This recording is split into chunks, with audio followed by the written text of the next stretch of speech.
بسم اللہ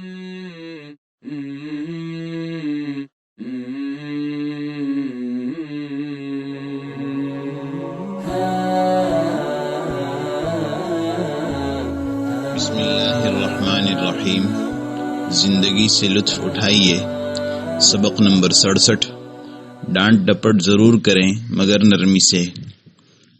گزشتہ صفحات میں جو کچھ پیش کیا گیا، اس سے یہ نہیں سمجھنا چاہیے کہ آدمی کبھی کسی کو ڈانٹ ڈپٹ نہیں کر سکتا۔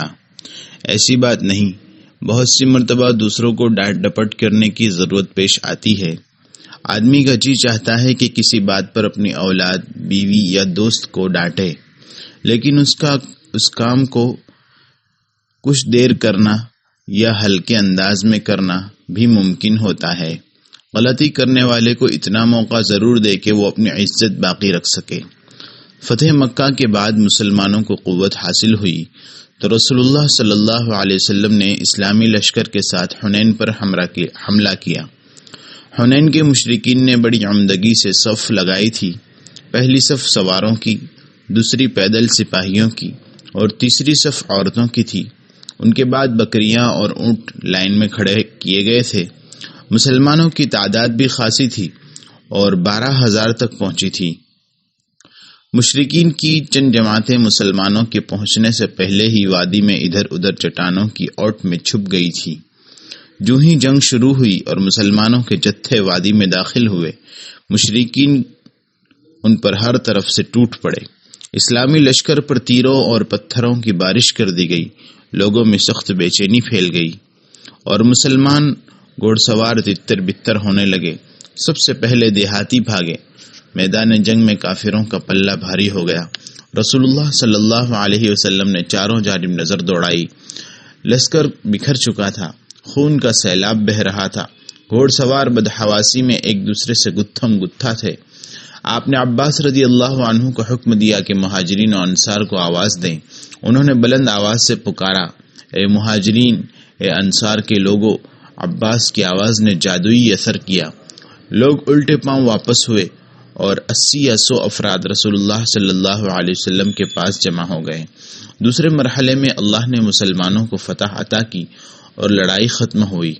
نبی صلی اللہ علیہ وسلم کے روبرو غنیمت کے مال کا ڈھیر لگایا گیا، تو جو لوگ میدان جنگ سے فرار ہوئے تھے وہی سب سے پہلے غنیمت کا حصہ لینے آدم کے۔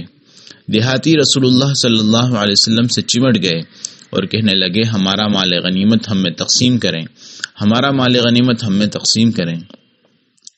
تعجب ہے ان کی ڈھٹائی اور ہٹ دھرمی پر۔ وہ رسول اللہ صلی اللہ علیہ وسلم سے غنیمت کا حصہ مانگ رہے تھے، جبکہ میدان جنگ سے فرار کرنے کے بعد انہیں پکارا گیا تو وہ واپس نہیں آئے تھے۔ دنیا اور اسی کے مال و سامان کے آپ صلی اللہ علیہ وسلم کے نزدیک کوئی اہمیت نہیں تھی۔ دیہاتی چاروں طرف سے رسول اللہ صلی اللہ علیہ وسلم کے پاس ہو گئے اور دھکیلتے ہوئے ایک درخت کے پاس لے گئے۔ اس بھیڑ میں آپ کی چادر درخت کی شاخوں میں الجھ کر اتر گئی اور آپ کا دھڑ ننگا ہو گیا۔ اتنی تکلیف کے باوجود آپ ذرہ برابر غصے میں نہیں آئے۔ آپ نے لوگوں کی طرف دیکھا اور اطمینان سے کہا، اے لوگو، میری چادر واپس کر دو۔ اس ذات کی قسم جس کے ہاتھ میں میری جان ہے، اگر میرے پاس تہامہ کے درختوں کی تعداد میں اونٹ ہوں گے تو وہ بھی تم میں تقسیم کر دوں گا اور تم مجھے بخیل، بزدل اور جھوٹا نہیں پاؤ گے۔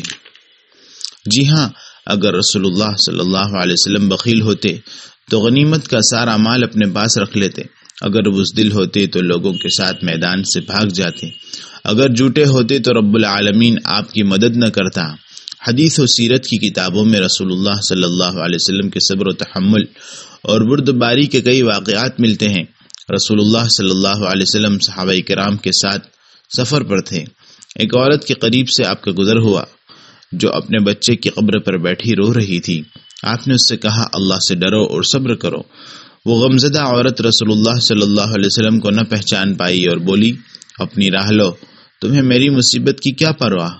یہ سن کر رسول اللہ صلی اللہ علیہ وسلم خاموش ہو گئے اور عورت کو اس کے حال پر چھوڑ کر آ گئے۔ آپ نے اپنا فرض ادا کر دیا تھا۔ آپ کو احساس ہو گیا تھا کہ وہ عورت جس نفسیاتی صورتحال سے گزر رہی ہے اس میں اس سے زیادہ کچھ کہنا مناسب نہیں۔ ایک صحابی نے عورت سے مخاطب ہو کر بتایا، یہ رسول اللہ تھے۔ وہ عورت اپنے کہے پر شرمندہ ہوئی اور اٹھ کر نبی صلی اللہ علیہ وسلم کے پیچھے چلی۔ آپ کے گھر پہنچی، دروازے پر دربان نہیں تھے، معذرت کرتے ہوئے بولی، یا رسول اللہ، میں نے آپ کو پہچانا نہیں تھا، اب میں صبر کرتی ہوں۔ آپ صلی اللہ علیہ وسلم نے فرمایا، انما الصبر عند الصدمۃ الاولی، صبر تو صدمے کے شروع میں ہوتا ہے۔ نرمی، ان اللہ كتب الاحسان على كل شيء فاذا قتلتم فاحسنوا القتلة واذا ذبحتم فاحسنوا الذبح وَلْيُحِدَّ أَحَدُكُمْ شَفْرَتَهُ وَلْيُرِحْ ذَبِيحَتَهُ۔ اللہ نے ہر چیز پر اچھا برتاؤ فرض کر دیا ہے، اس لیے جب تم قتل کرو تو اچھے طریقے سے قتل کرو، اور جب ذبح کرو تو اچھے طریقے سے ذبح کرو۔ ہر کوئی اپنی چھری تیز کرے اور جانور کو راحت پہنچائے۔ خلاصہ یہ ہے کہ ڈانٹ ڈپٹ کرنا ہو تو نرمی سے کریں۔